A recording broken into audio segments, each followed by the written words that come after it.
Hello, everybody, and welcome to our latest webinar in our webinar series. My name's Sophie Hayward, and I'm one of the co-directors of the Centre for Book Cultures and Publishing here at the University of Reading. And we run this webinar series in partnership with Outside In World, who you'll hear from in a second. But just before we get started, as ever, just a couple of points. This is going to be a nice, friendly panel discussion, but it's always helpful if you can keep yourself on mute and cameras off while our speakers are talking, but make full use of the chat. We'll be moderating the chat, and so if you have questions or comments at any point, do add them in. We also record these webinars so that we can share them with people in different time zones and those of us who can't make it, so just to let you know.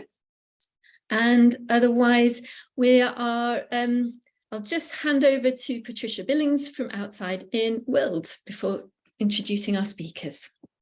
Thank you so much, Sophie. And from Outside In World, our welcome to all of you, and our deep thanks to Sophie Hayward and the Center for Book Cultures and Publishing for being the most perfect partners in organizing and offering this webinar series, which is dedicated to our mutual mission to cultivate deeper study of, education on, and advocacy for children's literature and translation. Our true thanks to all of you for being here in this series, in this space, which has become such an incredible hub for us to come together, to meet, to exchange, and to really cultivate change in our field of children's literature and translation. So thank you for making this a really flourishing space. I'm co-introducing today in my role as a trustee and longtime colleague of Outside In World. As many of you know, Outside In World, OIW, is dedicated to exploring, promoting, and celebrating children's books in translation. And what a rich and an expressive aspect of children's literature and translation we're exploring today. Poetry, yes, finally, this is so wonderful. And I am really so grateful first to Emma Page, our PhD student at the University of Reading and Outside In World, for suggesting this book after her wonderful conversation with Georgia Wall, our speaker. So thank you, Emma. And thanks to our speakers for being here. Congratulations on your book, which is arriving today.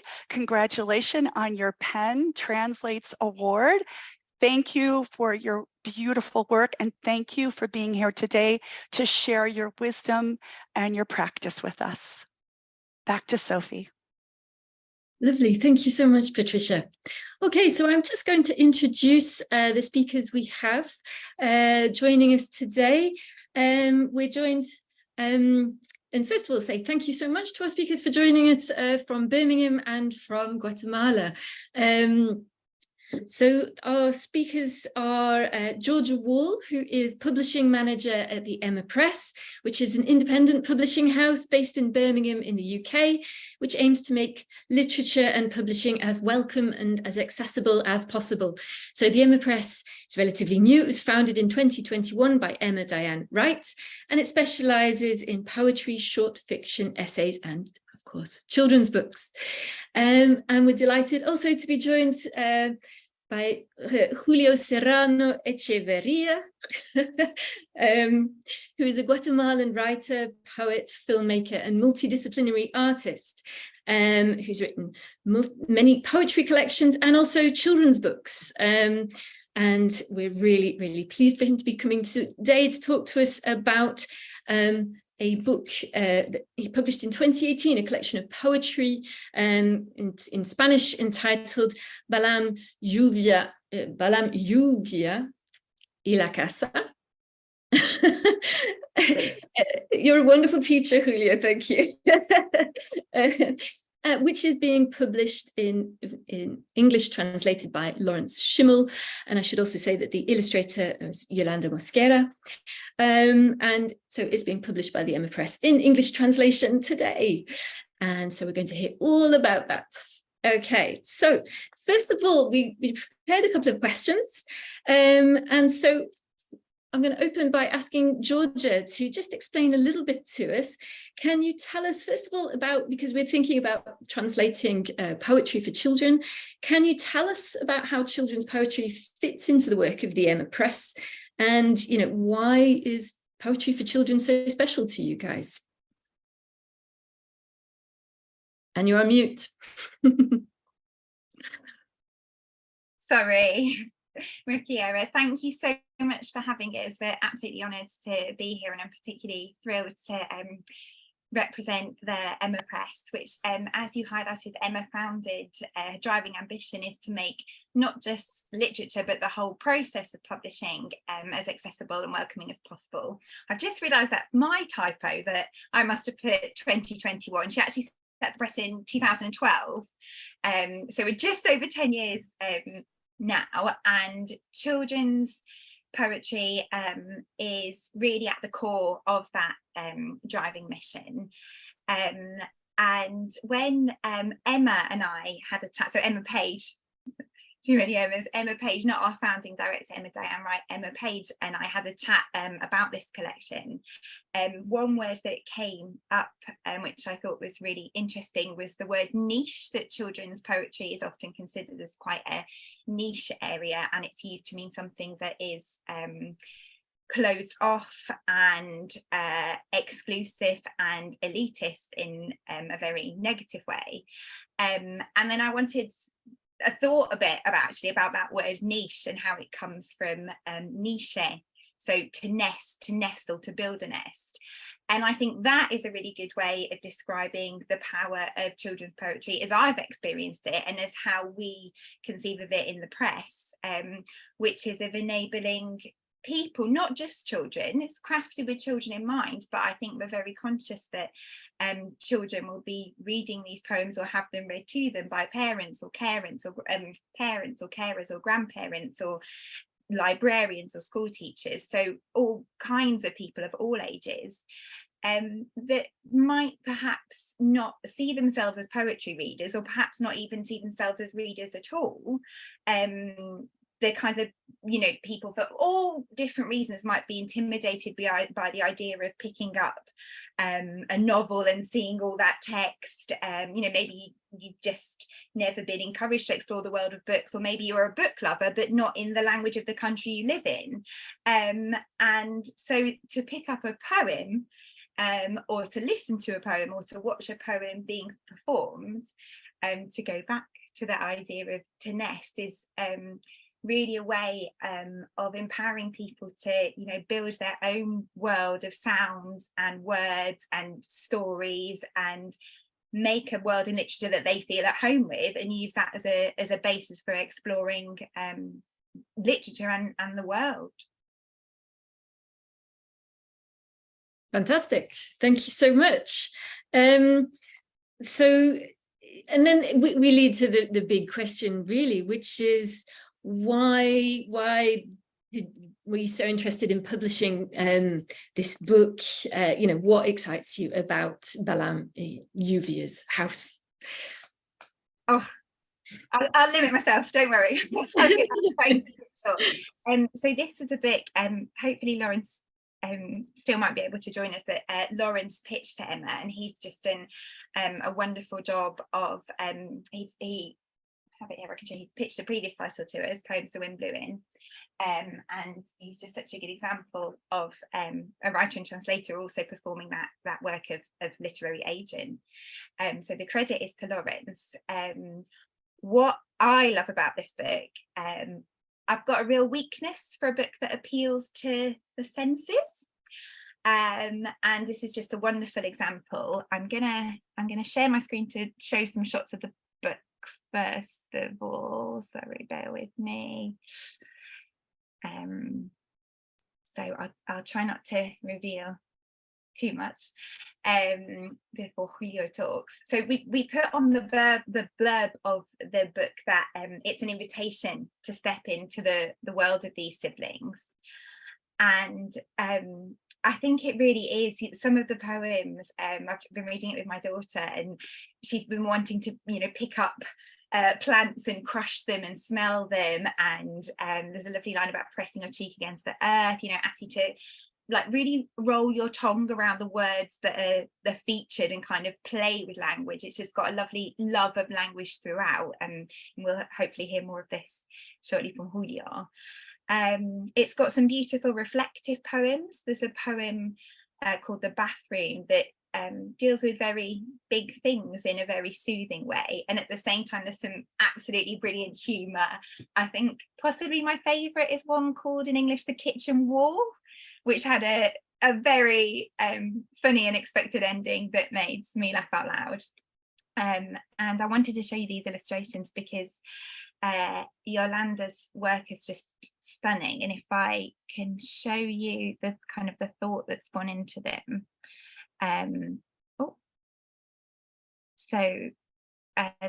She's really cleverly, I asked her to share a bit of her process, and she conceived of the book as an actual house. So when you hold it, the two sides are kind of the front door and the window. And the poems then guide you through that. So that kind of physical invitation to explore poetry as well, I think, is so welcoming. And finally, and this is really no small thing, but Julio has, throughout the whole process of this book, and Lawrence as well, have just been absolute pleasures to work with. So Julio said at one point, I don't mind when we were trying to sort out the times of this meeting, 3 a.m, that's fine for me, that's not a problem. And I just think it's, just a brilliant example of a writer who's so happy to not just presume that his book would go out there, but to really try and help it find the readers that it will be most special to. So I'm absolutely thrilled to work on it, and I can't wait to be posting it out to the world. Just stop sharing my screen. Fantastic, thank you so much. I'm now going to spotlight Julio, and also say hello to Lawrence, who's joined us. And I will introduce you in a second, but we have our translators, that's wonderful. But Julio, if I can ask you now to really introduce us to the book, talk us through it, and we've been promised also a reading, we'll do a bilingual reading perhaps in a second, but first of all, can you tell us a little bit about Balam, Lluvia y la casa, please? Thank you very much, Sophie, and thank you all. I'm very excited to be here, and obviously, and to share with you our book, because it's our. Well, this is a very particular experience book, because I begin to make my own research and creative research, asking to closer friends and adult friends about the things that we live in childhood that we never talk about. And in that sense, this is a book about silence, the kind of silence that the things that we not talk about in childhood and in adult life too. So it was a mixture of funny things and traumatic things, because obviously we have that kind of silence that are connected with the mischief that we do when we were childs, and the other kind of things that we live when we were child, like death and illness, and I don't know, that kind of painful experience are part of our silence. So I was asking for not for the traumatic experience, I was looking for the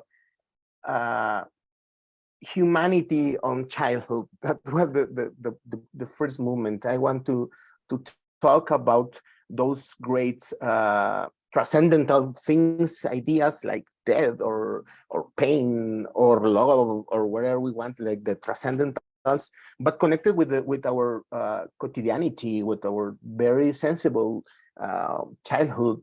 So we can find in this book, by example, Georgia talk about the experience of smelling the plants. That story, it's a real story of is one of my friends who have a neurological illness. So that was part of the treatment to move your brain, smiling plants. So that was a very painful moment for my friend, but at the same time, it is a very beautiful way to connect our brain with our feelings and with our memories, and with the words too. So I want to put those moments on different life in a, as I said, in a very usual life. As we are part of that. The pain is part of our life, the illness is part of our life, death is part of our life, but it's those ideas are connected with some beautiful experience too. So it is a kind of celebration of words, of the things that we can finally talk about this. And it's not a book about silence in a passive way to understand silence. Is more like an active way to understand silence as a possibility to share with each other. So that's why we have two characters, and it is a kind of duality, and that's why I choose that way to these two little rascals guys who are playing the whole house. And it was funny because this book was written on 2014, and by the pandemic years, it was have a lot of readers, because it appears that it was a pandemia's book, because there are several childs in house in those years. In Guatemala, it was like 3 years almost. So it was a very closer experience with child to share their lives in that space. So it's my idea was to connect those transcendentals with our quotidianity lives in our space, in the very, very familiar and intimate space, which is our house. So can you introduce the three characters? Because in the title you have Balam, Lluvia, y la casa. So you give them kind of parity, which is interesting. Can you explain about the choice of the names, please, and then why you've put the la casa kind of up there in Yeah. in the title like that? Well, the idea of the three characters, it is a kind of Mesoamerican vision of the world. By the beginning, the idea of duality, it is part of our cultural vision. We have two twins founders in our culture, which is Hunahpu, Eshbalanque, which are two heroic characters from the Mayan tradition. So I want to take some of that idea of the twins, but in that case of two brothers, and I took Balam, which is a Mayan word, to jaguar. And it's a very beautiful word, Balam. And the Balams, the jaguars, have a very particular characteristic there they can see in the night. So this is one of the most important things for the jaguars, or many animals in jungle. So Balam is the youngest one, is the rascal one. He's a very, very mischief guy, and he's always in movement, and he represents the idea of movement in our lives, and the capability to see in the middle of the night. It is a more intuitive guy. And Lluvia, which is the biggest sister, she's more reflective. She's more a poetic one. She loves to stay in the trees and to have a very contemplative vision of the world. And I really love that idea of we connect both sides, the movement and the activity of Balam, and the contemplative vision of Lluvia. And Lluvia, it is the Spanish word for rain. And as we said before in the Petit Comité, Lluvia, we have a very closer relationship with rain. We live in the tropic, but half of the humanity lives in the tropic.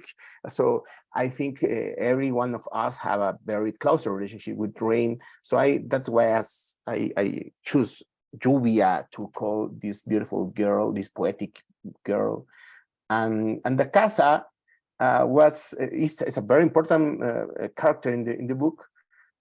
Because I think we need to say to be grateful with our space, and that's an enormous American idea that we need to say gracias to our space, because it's not only ours. So there are several people who lives in our houses before and in our lands, and that's why we need to say hello. And when we usually have like that kind of grateful details in our spaces, that we have always some kind of fire near of us to say gracias to our ancestors.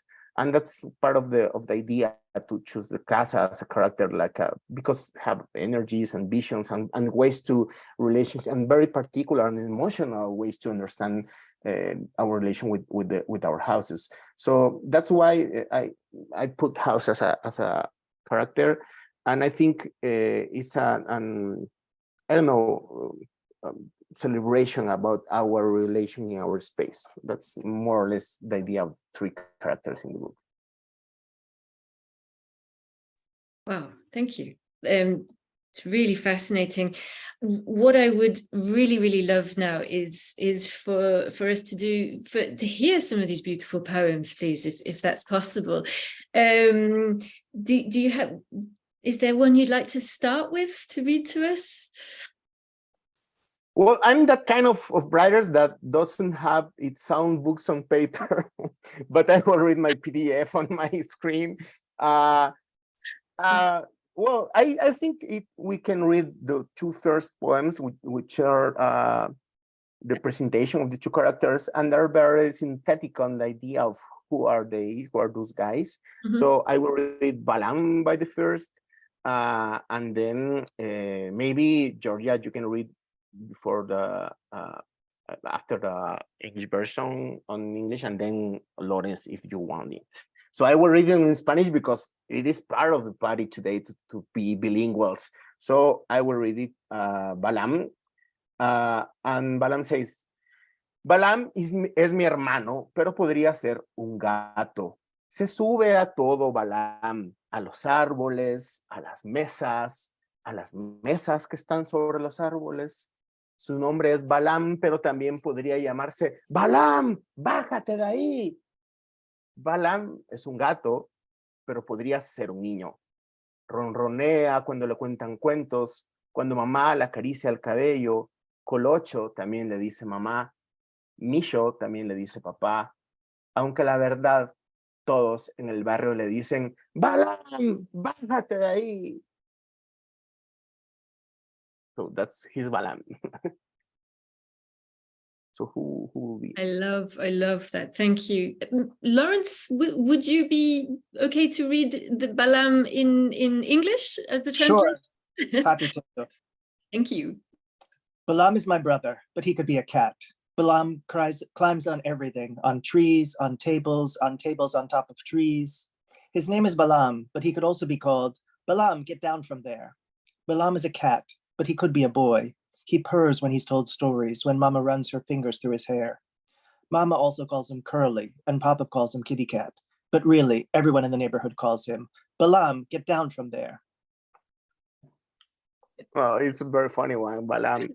So, well, and now, Lluvia, let me introduce you to Lluvia. Lluvia es mi hermana, pero podría ser el amanecer. Su cabello es largo y negro y le gusta dejarlo caer de los árboles donde se sube para comerse las nubes como si fueran frutas. A veces se queda dormida ahí arriba y Lluvia encaramada en el árbol también podría ser el anochecer.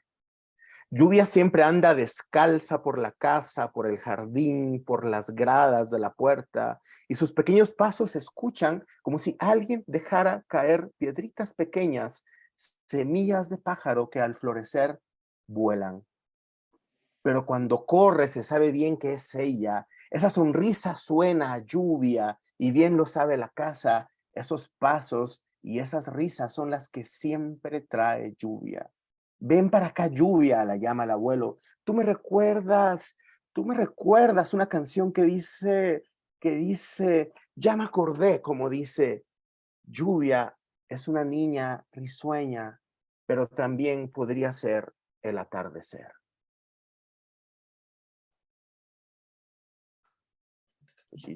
Beautiful, thank you. Could we have Lawrence reading the English translation, please? Sure. Lluvia is my sister, but she could be the dawn. Her hair is long and black, and she likes to let it dangle from the trees whose branches she climbs, to eat the clouds just like they were fruits. Sometimes she falls asleep up there, and Lluvia, perched up in the tree, could also be the sunset. Lluvia always walks barefoot through the house, through the garden, over the main stairs, and her small footsteps sound like someone letting little pebbles drop, seeds of birds that when they sprout take flight. But when she runs, it's quite clearly her. That smile sounds like Lluvia, and the house knows it well, those steps and that laughter that Lluvia always brings in her wake. Come here, Lluvia, Abuela calls out to her. You remind me of a song that goes, now I remember how it goes. Lluvia is a cheerful lass, and she could also be the twilight. Wonderful, thank you so much. Really beautiful, both of you, and everyone's agreeing in the chat. It's really lovely to hear you both, actually. Is it possible, can I ask also for one about a poem about silence, those silences or trauma that you mention? I mean, I could listen to you guys reading poetry all night, but you talked very powerfully about the silence. Is there one that you can definitely think of, Julio? Is that okay? Yes, let me I'm searching for one that I really love it. Let me know which one will we go. La puerta de la casa o... Sí, esa estaría perfecta. Déjame, solo que la encuentro, no la encuentro. Espérame, ¿dónde está? In which page it is the puerta de la casa? ¿La encontraste? No. Es que estoy teniendo aquí. Del PDF es ajá. Página 7. Ok, perfecto. Gracias. Okay. So this is well, this is this is more one, and obviously it's about silence and love too. So la puerta de casa. Un día padre cerró la puerta de casa y se fue a un largo viaje. Al fondo mi corazón sabía que aquello era una expedición. Las palabras se volvieron una brújula, un mapa. Se volvieron las palabras el tesoro y también el pirata y el barco. Un día padre abrirá de nuevo la puerta, o quizá antes la abra yo.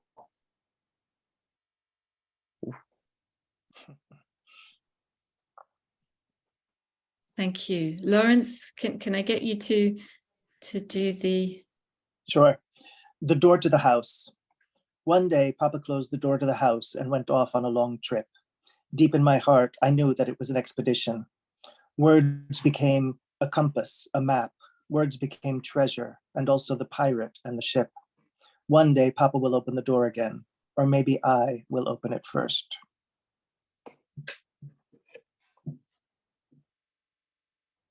Thank you. That's really beautiful. That one really got me last night when I was reading it. So it's a really, really beautiful poem. Thank you. Just briefly then, Julio, if I can ask you about, your work goes beyond poetry. You're a filmmaker and a multimedia artist and a lecturer and activist. You co-founded a poetry festival and an interdisciplinary digital media outlet in Guatemala, amongst other things. So can you maybe talk to us a little bit, tell us about the connecting themes that run through your diverse career and the place of children's poetry in that, please? Oh, wow. Well, I love that question because for me, it is part of my identity as an artist. So I always ask, which one is the role of the artist in 21st century? So what do we do right now, right here? So I think the artist is a kind of dream keeper of the community. I prefer to understand art and artists as a community way to connect people. For me, the idea of community is better than social thing, because it is more closer, and it is about care. It is about how we care each other. It is about how we care our language, our memories, obviously our bodies and our carefulness thing. But in that way, I understand my work as an entire work. So I understand my vision as a poet, and I think that everything I do, like journalism, I don't know, filmmaking and whatever, or children's books, is about poetry. And I want to understand poetry as the way of keeping the fire burned. So for me, that's the idea that the real thing that we can do as artists is to keep the fight going on and to keep the fire going on. And that's beautiful because we are not the fire. Our works are not the fire itself. We are only the one who put the wood in the fire. And someone needs to do that, and maybe we as an artist and the other guys as scientists are more or less the same work to put the wood in the fire. So for me, that's the way that I understand that everything I do, and it's a way to say thanks to the community too, because there are other people who are working on other kind of things. So there are medicals, or there are engineers, or whatever we need to be in this very weird and particular 21st century. So in our particular work, we need to work with the symbolic things, with the memories, with those kind of things that we can make accountability about poetry or about dreams. But for sure we need it. And right now in Guatemala, we are crossing, in general in Latin America, and I think it's a global thing, we are crossing a very complicated time. It's a very particular polarized time. There are like a very radical visions of several things.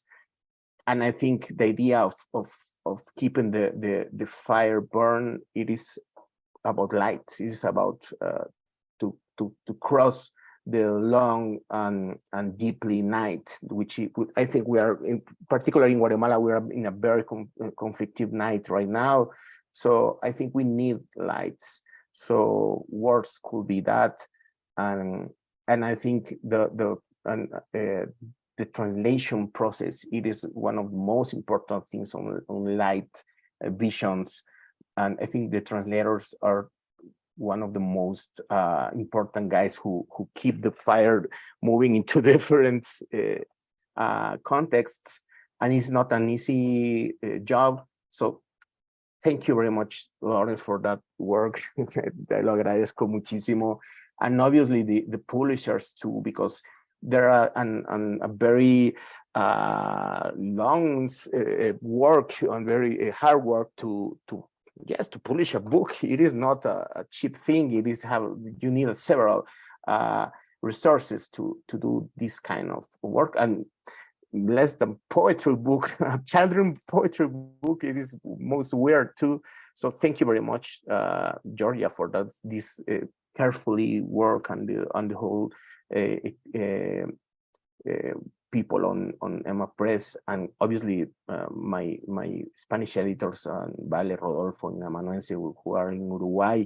So if you see about your question, we are right now people from around the world, and we are talking about and translate. Lawrence is in Spain, Emma is in UK, I'm in Guatemala, Vale and Rodolfo are in Uruguay. So this is about connect people, and that's the idea of this. Is poetry and books connect people, and I think it's one of the most beautiful version of Fire, the idea of stay publishing, stay writing, and stay translating. So thank you very much for the whole work, and I'm very excited right now. I will cry if I stay talking. Thank you so much, Julio.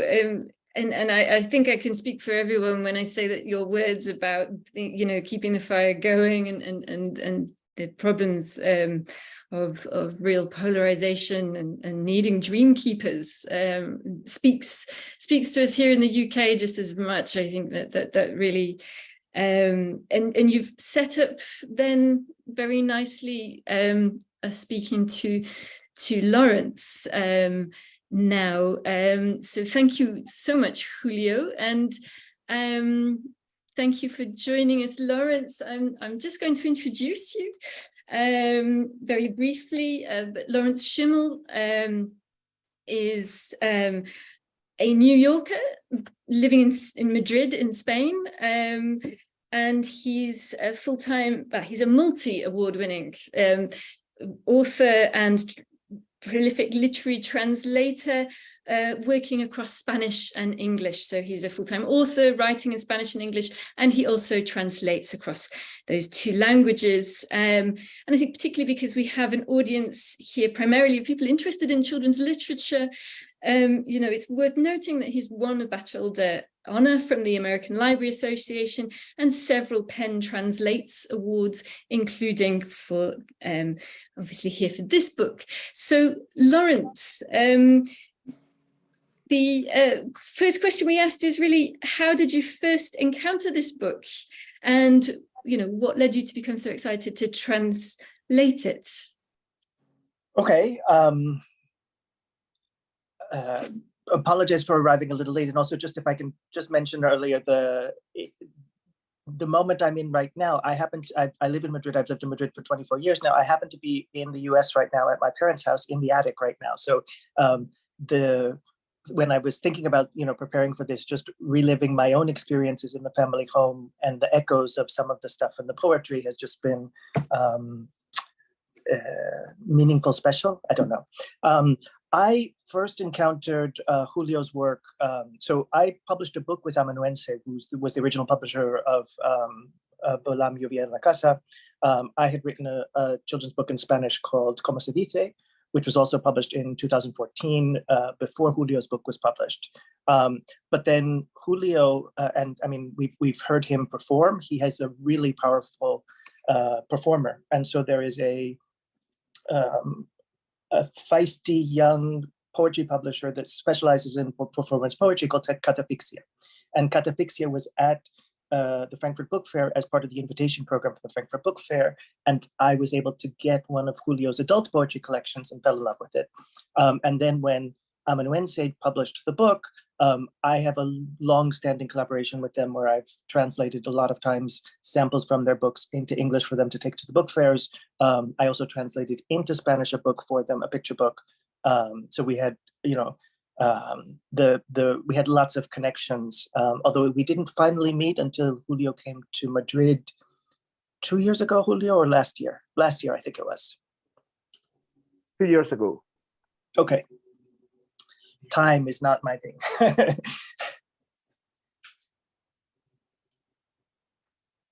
Fantastic, thank you. And so how the question really is, how on earth do you approach the incredible task of translating poetry? I guess poetry for children, but, you know, are there any, would you say you do it differently, approach it differently to translating prose? I would definitely say that I approach translating poetry differently than translating prose.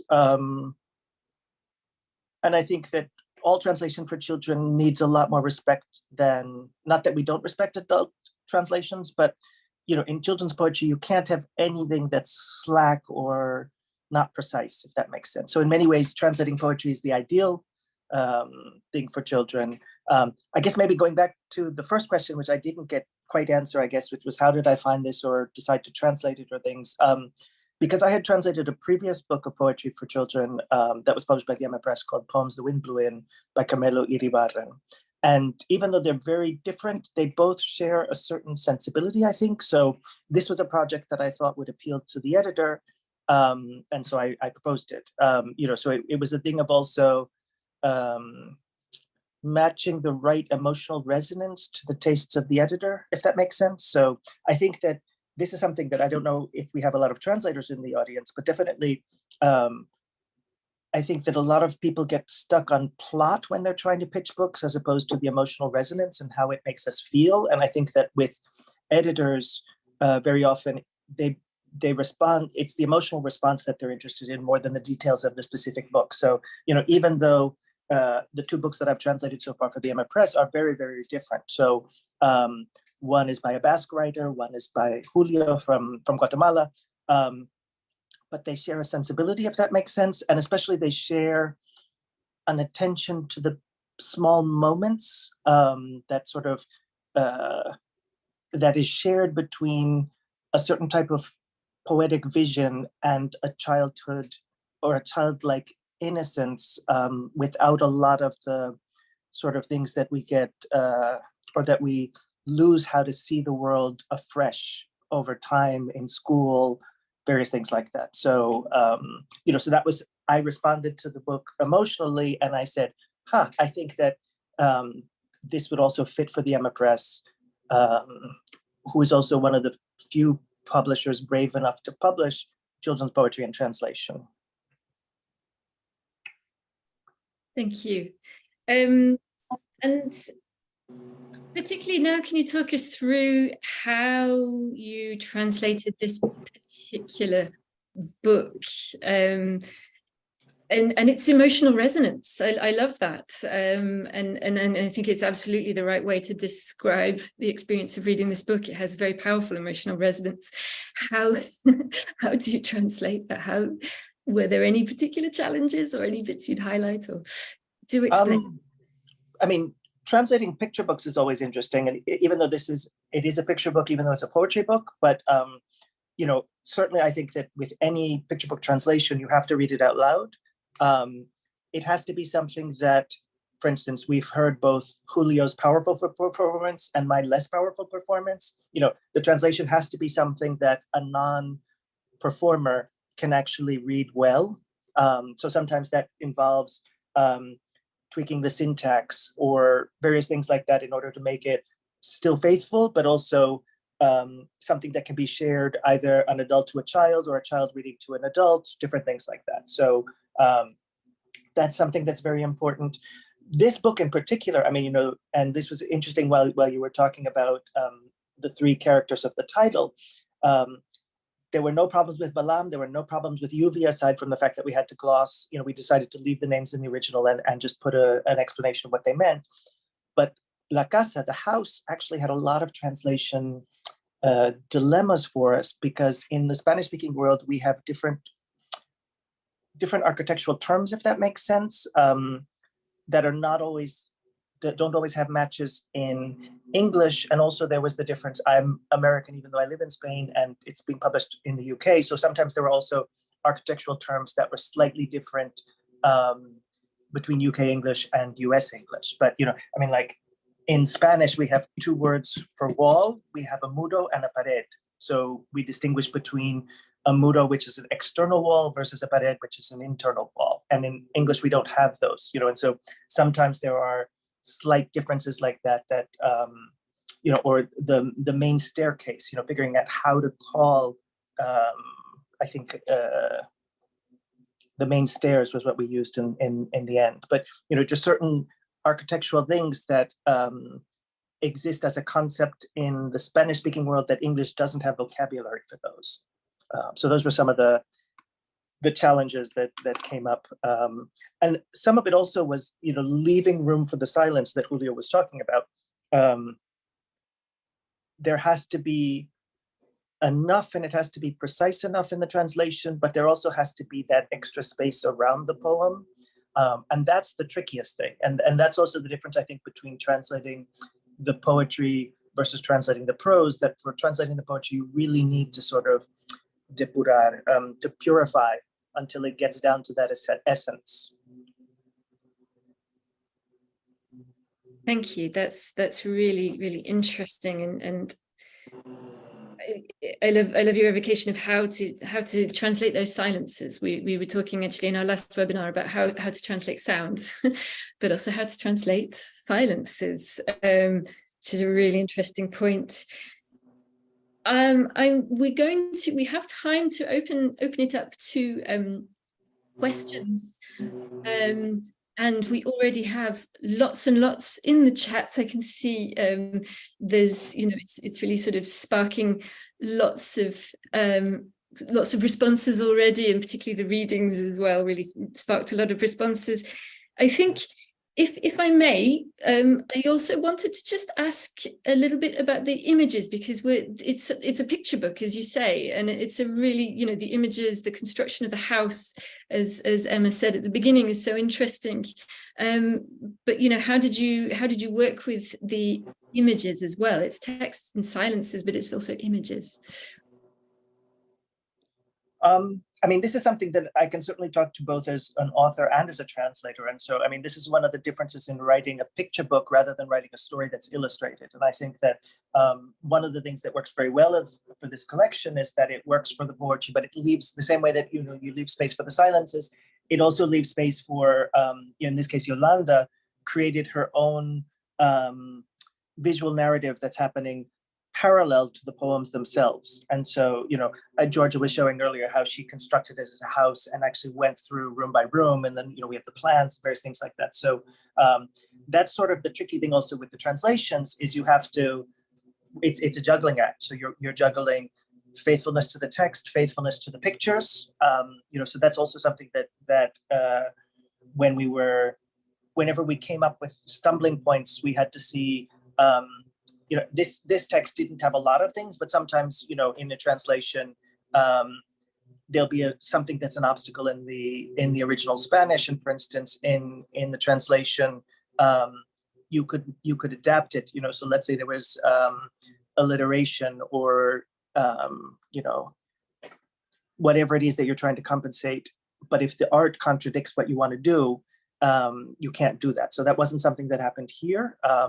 It was more just that making sure that the translation was as delicate as the original text and the art, and that it all fit together, if that makes sense. Makes lots of sense to me. Yes, very much so. But I love that idea of keeping the delicacy. That's really, really beautiful. Thank you. So I'm now going to move us on and opening questions up to our speakers. So, do put questions to Julio and to Georgia as well.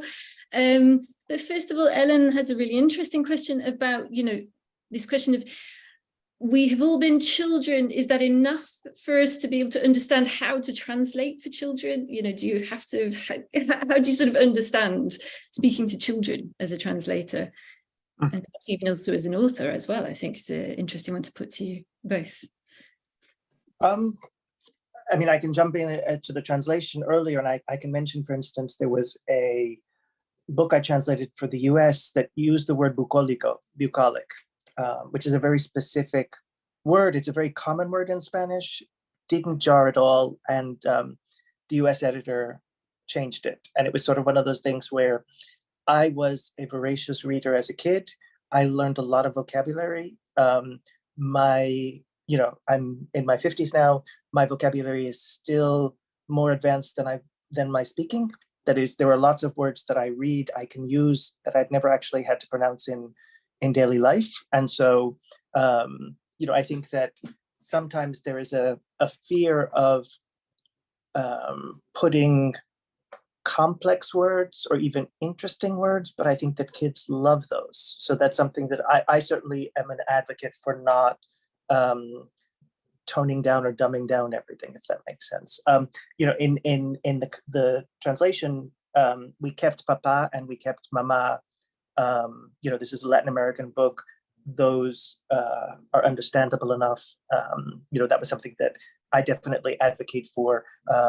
There's another book coming out with Lantana called Letters in Charcoal in just a few weeks. And I advocated that we had to keep pueblo. You know, a village in the UK is very different from this palenque, this pueblo of escaped slaves in the Amazons. And I was like, we can't just say a village. It's going to mean, it's not going to mean the same thing. I think that often there's a fear, or certainly in Anglophone circles, definitely in adult translation circles, that everything in a translation must be glossed in a way that an original work can use lots of foreign words or unfamiliar words or new vocabulary or a specific vocabulary, and there's no problem. But a translation, there's sort of this thing that everything has to be glossed, and I try and fight against that. So, but you know, I guess to answer the question, the only thing we have to do to translate for kids or to write for kids is to respect the intelligence of the kids. Thank you. I think that makes a lot of sense. No, and Julio and Georgia, do jump in at any point. There is also a question here for you, Lawrence, on how did you keep the music of the poems in translation? How did you do that? Yeah, so I mean, this is something also with, you know, my philosophy is always to recreate the reading experience. In this case, for instance, this is an unrhymed poetry collection, which is slightly easier, you know, as someone who's translated quite a lot of rhyming children's books. And, you know, you have to be faithful to the text, but also to the reading experience. So sometimes, like in a rhyming text, very often you have to take many more liberties to recreate the reading experience than you would in a, for instance, in this, which is more free verse. But even still, I don't know if in some of the poems that Julio and I both read, for instance, there was the one, even just in the first one about Lluvia, where hearing him read it, sunset and twilight were the same word in Spanish, but we used different words in English. And I think it works really poetically and well in English. It works really well in Spanish because the terms, you know, we don't distinguish those terms in Spanish in the way that we do in English. So sometimes those are judgment calls, sometimes they're, how does this word sound? Sometimes you wind up changing a word because when you actually have to try and pronounce it and read it, there can be too many things that you stumble over, you know, and English, especially because English, you know, will steal from so many other languages and language traditions. You know, very often there's an Anglo-Saxon root and a Romance root for the same word. So you could say, you know, hound, dog, canine, you know, when you're translating perro, you have lots of options to see how it fits and how it recreates what's working in the original and things like that. Thank you. We have a question here for both Julio and Lawrence. So Julio, I'm going to spotlight you as well, get you up there. Hope everyone can see. This is to Julio and Lawrence. What was the process like between author and translator in terms of conversations and feedback and revision? Did you two communicate much? I'm curious to know, actually, because we've got you both here. Well, I think my relation with is not with the book or the translation. Is with Lawrence as a translator and as a master and as a friend. I think that's the kind of relationship that we have. He helped me in several times in my life, in not only in literary or translator process. I think there was a Guatemalan writer who was Augusto Monterroso. He said, you don't want to know in person your favorite author, and I agree with that. But I think you need to to have some personal connection with your translator. And this is another way to understand that, because it is more to share to share an experience. I think translation is an experience, and I really love to say our book, and that's kind of the idea that the translator always have, but the writers doesn't think about in the same way. But I really love the idea of our book, and because the great work of Yolanda as illustrator, the great book, the work of Vale, Rodolfo, and Georgia as publishers, it is a collective process. So I really dedicate that idea of translate is a kind of relationship between people, between persons. In the very particular technical way of translating, I think it is just take your part of your book and do your work. It was a very comfortable process with Lawrence, and obviously we have several questions, or not several, just a few questions about several small things and whatever. But it's more like to share experience of poetry and to share the experience of the book, and it is a kind of dinner. It's more easy to understand as a dinner, the process of translate for me. That's the thing I had to say about that. I think also Julio has an adult book that's been translated into English as well, published in the United States. And so, Julio both has experience of being translated and understands also how the languages work differently. He himself speaks multiple languages.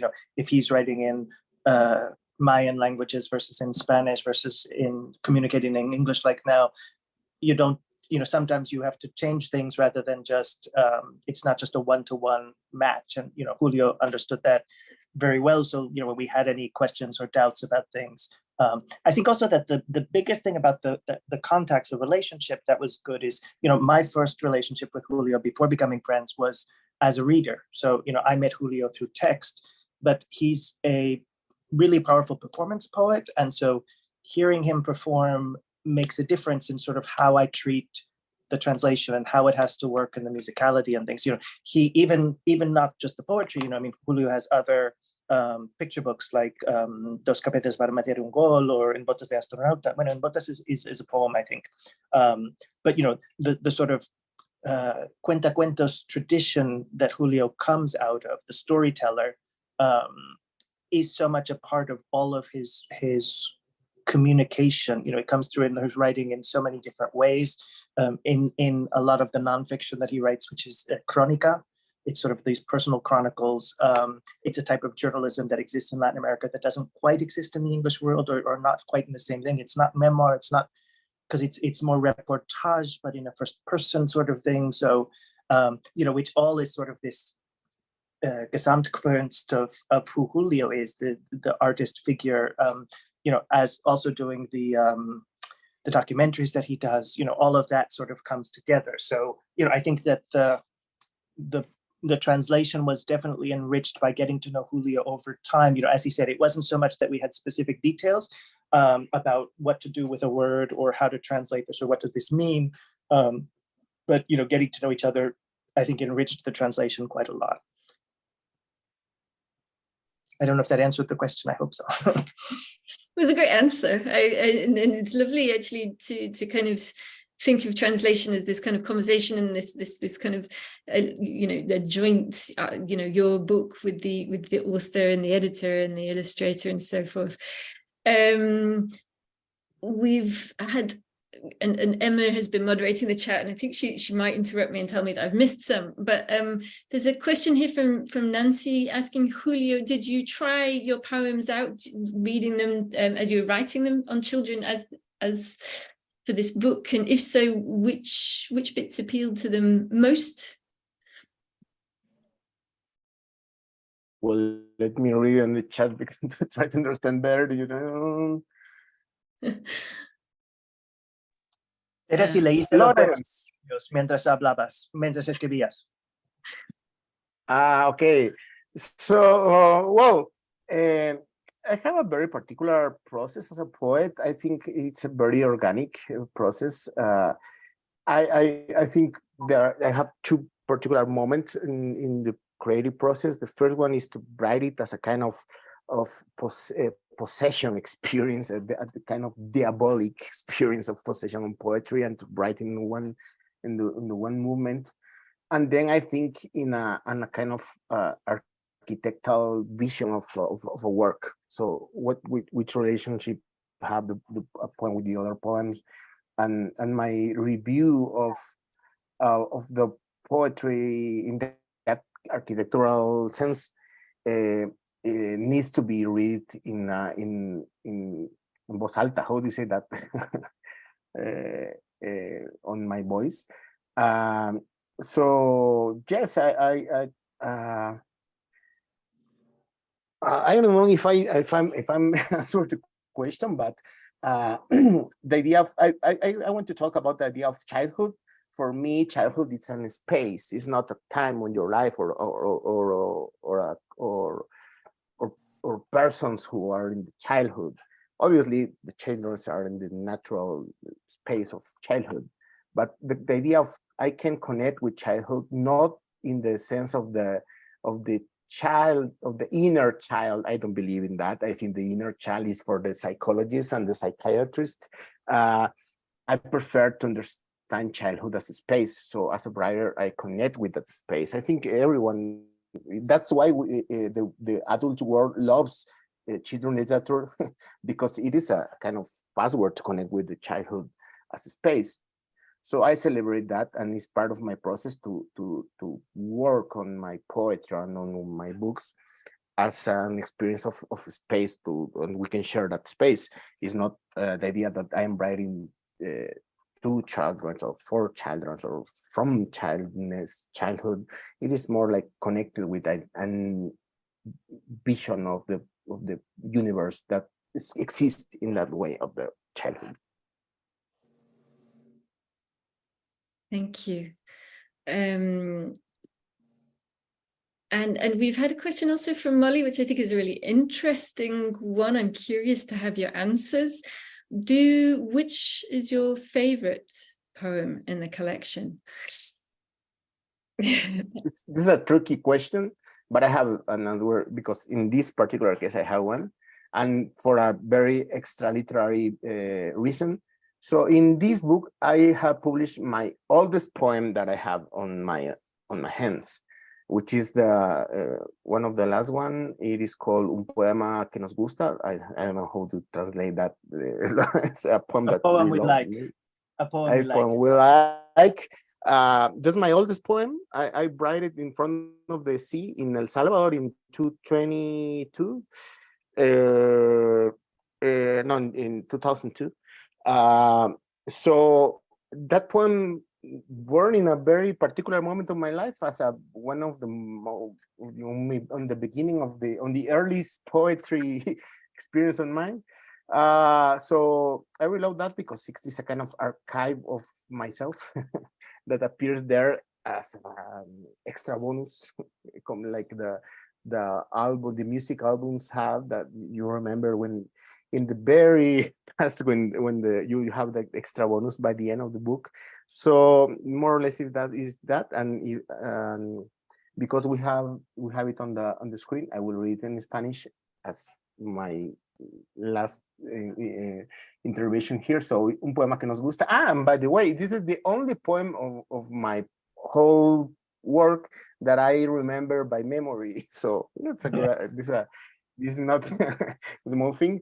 So, somos como caracolas, así somos, un laberinto donde cabe el mar. Diminutos, así somos. Azul, todo es azul menos la arena, todo es azul menos la espuma. Niños que corretean por la playa, olas que corretean por los niños. Todo es azul hasta los niños, y me da la impresión de que el mundo es una caracola. ¿Quién la tendrá en su mano escuchando el mar como yo lo escucho ahora?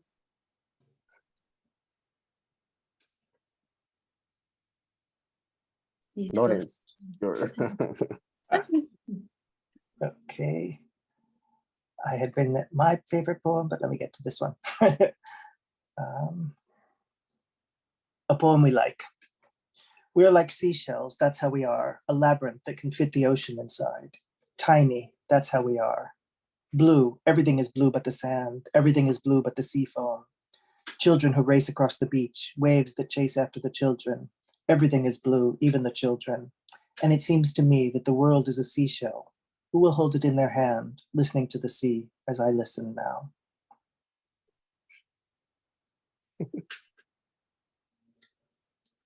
So, my favorite is maybe the peach tree.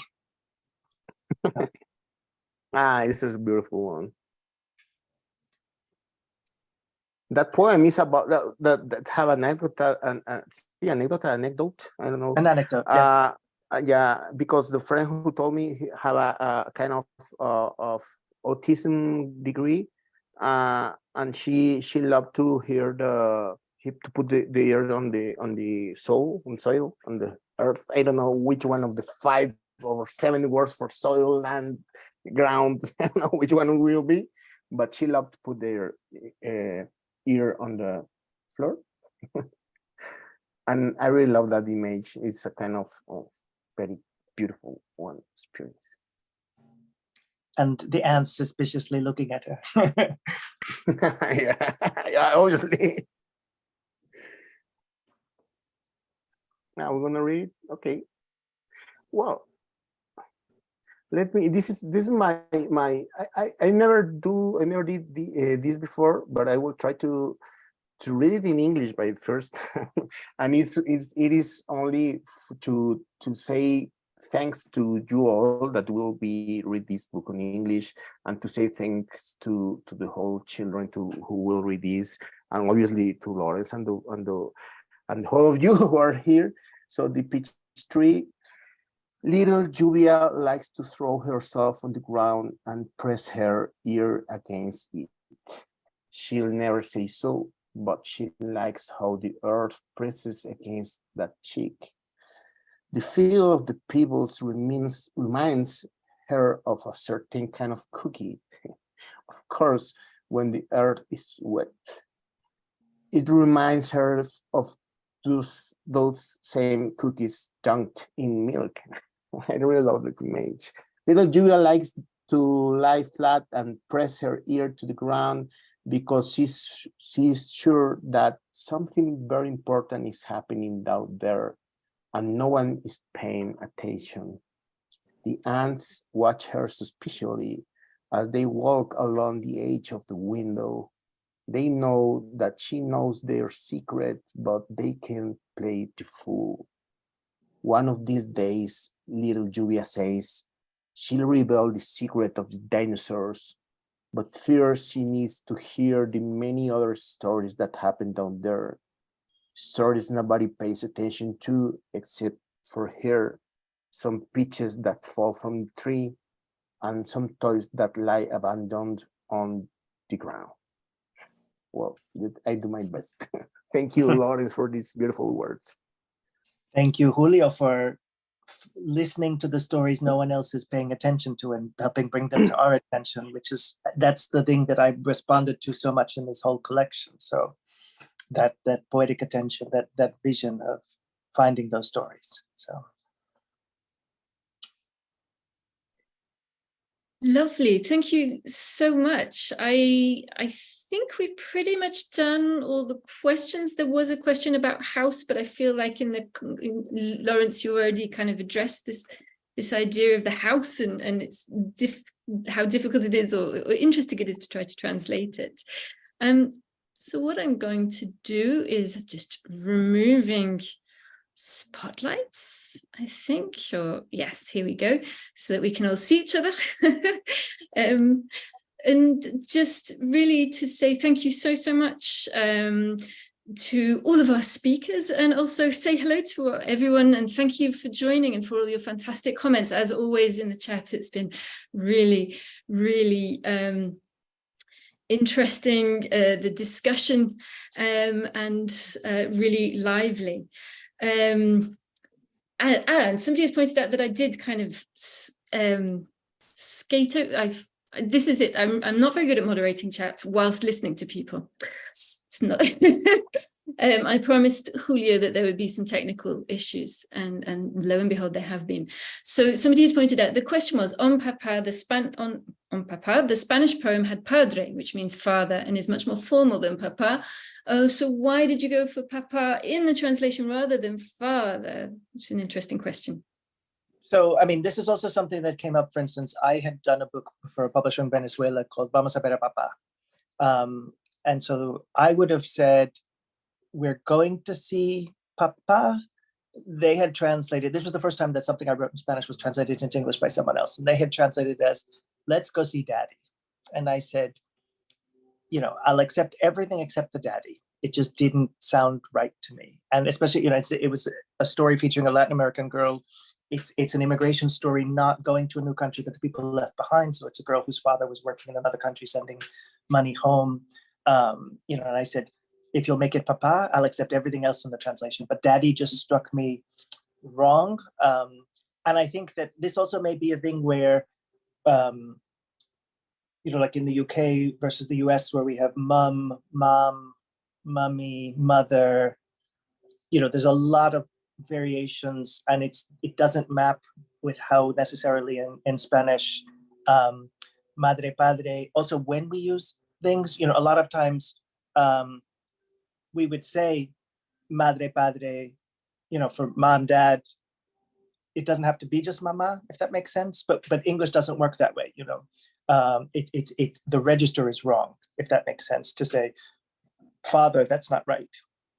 But you could say papa, you know, I want this, or get me that papa, as opposed to father, which would elevate it too much. I think that in the Spanish padre, it's more formal than papa, but it's not.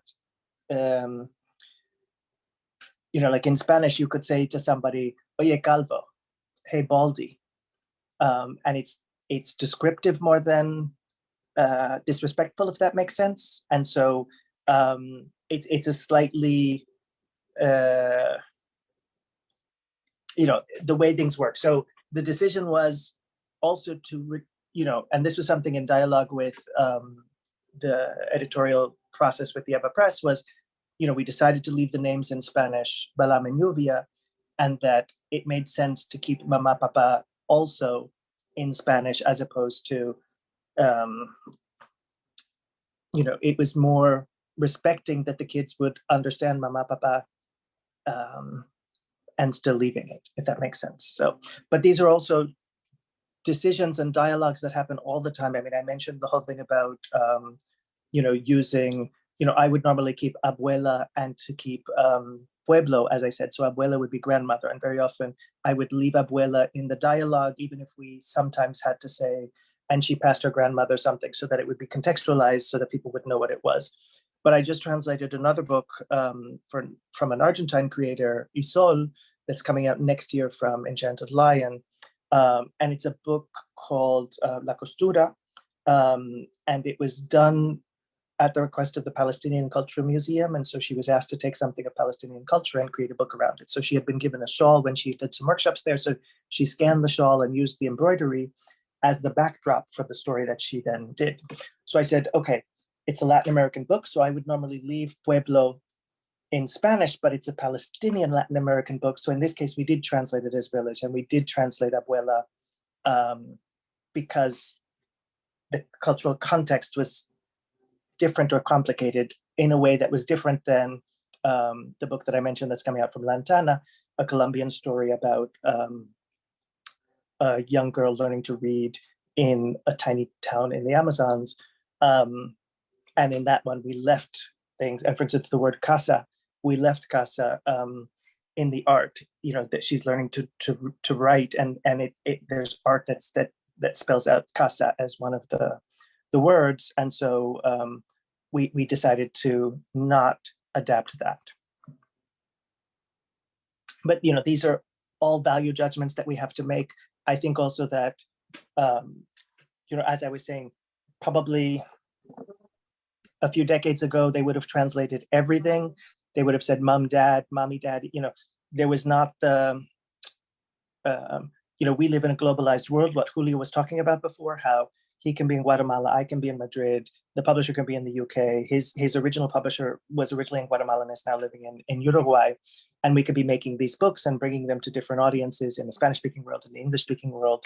But there's a lot more contact between cultures. And I think that that's something that we don't have to pretend that it's an only English book, that it doesn't have anything from the culture that it comes from. Actually, the opposite's true, that we need to keep that. So figuring out how to do that, that's something, you know, tricky. Fun, tricky. Absolutely. No, and thank you. I think you're absolutely right. That we're much more used to, particularly encountering Spanish words in English language, kids culture. It doesn't seem unfamiliar at all. Abuelo, abuela, casa. I think also that the difference, certainly in the US, there's a lot more, not friction, but not contamination, but overlap between the languages. You know what I mean? There are almost as many Spanish speakers in the US as there are in Spain. You know, we have 45 million in Spain. There's 43 million, I think, in the US. So, you know, Spanish is an American language as well. And so, you know, most American kids, I think, have a lot more Spanish in a way that, you know, in the UK, I remember years ago, there would be adult novels from the UK that suddenly just dropped whole paragraphs of French. And it was just assumed that any educated reader spoke French fluently. You know, that was just taken for granted. And so, you know, I've struggled through that, sometimes skipping entire paragraphs, but, you know, because I don't speak French, but, you know, I can make a little bit, but the cultural assumptions of what is appropriate, what is not appropriate, different thing, or what is assumed to be general knowledge.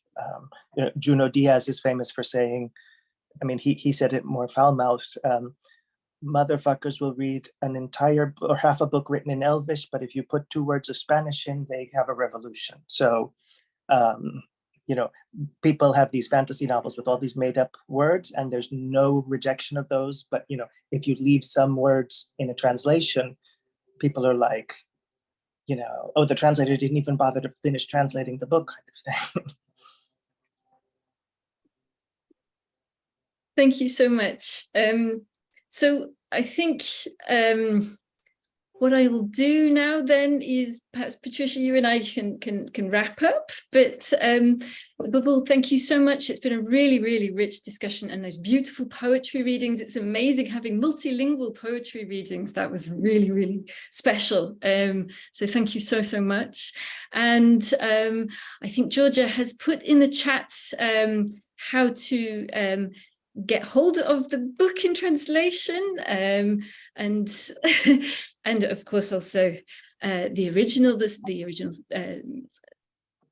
in Spanish. But thank you so much to everybody for joining us, and we will send out the link to the recording as always.